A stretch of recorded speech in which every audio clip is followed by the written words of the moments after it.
नमस्कार दोस्तों, आप देख रहे हैं एट्रोसिटी। 19 जुलाई 2013 अमेरिका के क्लीवलैंड शहर के पुलिस स्टेशन में एक फोन आता है। पास ही के इलाके में एक खाली घर के गैराज से कुछ अजीब सी बदबू आ रही थी, जिसकी शिकायत फोन करने वाले ने पुलिस को दी। यह बदबू आसपास के घरों में इस कदर तक पसरी हुई थी कि लोग इससे परेशान होने लगे थे। शिकायत मिलने पर पुलिस फौरन मामले की पड़ताल के लिए मौके पर पहुंची, लेकिन वो घर पूरी तरह खाली था। पुलिस अपनी इन्वेस्टिगेशन शुरू करती है और घर से बरामद होती है एक औरत की सड़ी हुई लाश।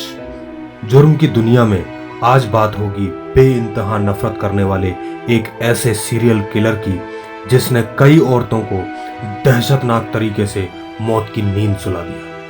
हालांकि न सिर्फ अदालत ने बल्कि ऊपर वाले ने भी इस अपराधी को इसके किए की सजा दी। इसका नाम था माइकल मेडिसन। खाली घर से बरामद इस लाश की हालत काफी खराब थी। लाश पूरी तरह से सड़ चुकी थी और इसे पहचानना भी लगभग नामुमकिन सा था। लाश को एक प्लास्टिक के गार्बेज बैग में रखा गया था। इस खौफनाक मंजर ने एक बार के लिए क्लीवलैंड की पुलिस को भी दहशत में डाल दिया।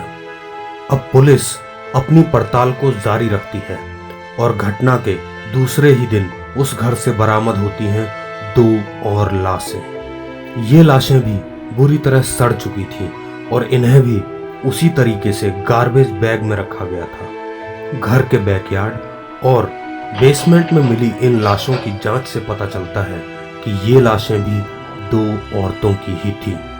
इन 3 लाशों को बरामद करने के बाद पुलिस अपनी तफ्तीश और तेज करती है और उसे उस घर से वारदात से जुड़े कुछ और भी सबूत मिलते हैं। तफ्तीश में पुलिस को पता चलता है कि यह घर किसी माइकल मेडिसन नाम के व्यक्ति को लीज पर दिया गया था। पुलिस फौरन उसके नाम का वारंट निकालकर उसकी तलाश में जुट जाती है और कुछ ही दिन बाद उसे उसकी मां के घर से गिरफ्तार कर लेती है। इस दौरान पुलिस अपनी तफ्तीश जारी रखते हुए उन लाशों की पहचान कर लेती है, जिसमें एक लाश 28 साल की सतीशा शूले की थी। यह वही महिला थी जिसकी तलाश पुलिस सितंबर 2012 से कर रही थी। दूसरी लाश थी एंजेला डेस्किंस की, जिसकी उम्र 38 साल थी। एंजेला डेस्किंस की गुमशुदगी की रिपोर्ट पुलिस में जून 2013 में करवाई गई थी। आखिर में इस खूंखार शख्स की शिकार हुई तीसरी महिला मात्र 18 वर्ष की श्रेल्डा हेलन को आखिरी बार क्लीवलैंड प्राथमिक विद्यालय के बाहर काम करते हुए देखा गया था। पुलिस इस बात को जानने के लिए बहुत ही प्रयासरत थी कि आखिर इन तीनों की हत्या के पीछे की असली वजह क्या है। शायद औरतों से बेइंतहा नफरत की इस सनक ने माइकल मेडिसन को इस कदर पागल कर दिया था कि जिसका खामियाजा इन 3 औरतों को भुगतना पड़ा।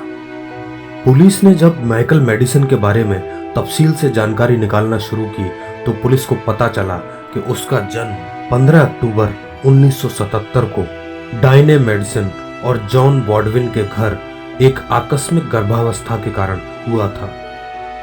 उसके पिता जॉन ने माइकल मेडिसन को अपना बेटा मानने से इनकार कर दिया था।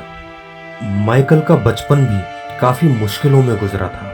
उसकी माँ उसे प्रताड़ित किया करती थी और उसकी माँ का बॉयफ्रेंड उसे अक्सर पीटा करता था। मनोवैज्ञानिकों की माने तो उसकी माँ के इसी बर्ताव ने उसके मन में औरतों के प्रति बेइंतहा नफरत को जन्म दे दिया। माइकल मेडिसन के घर से 3 औरतों की लाश की बरामदगी के बाद उसकी खौफनाक हरकत सारी दुनिया के सामने थी। माइकल से काफी पूछताछ के बाद पुलिस को पता चला कि उसने लाश को अपने ही घर में छिपाने का पैंतरा एक और अन्य सीरियल किलर एंथनी सोवेल को देखकर सीखा था।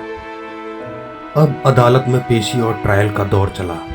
इस दौरान कोर्ट रूम में हंगामे की कई तस्वीरें मीडिया में भी आईं, जिसके बाद 5 मई 2016 को अदालत ने माइकल मेडिसन को इन तीनों ही हत्याओं के जुर्म में मौत की सजा सुनाई। तो दोस्तों, ये थी माइकल मेडिसन की कहानी। आपको अगर वीडियो अच्छी लगी हो तो इसे लाइक और चैनल को सब्सक्राइब जरूर करें। धन्यवाद।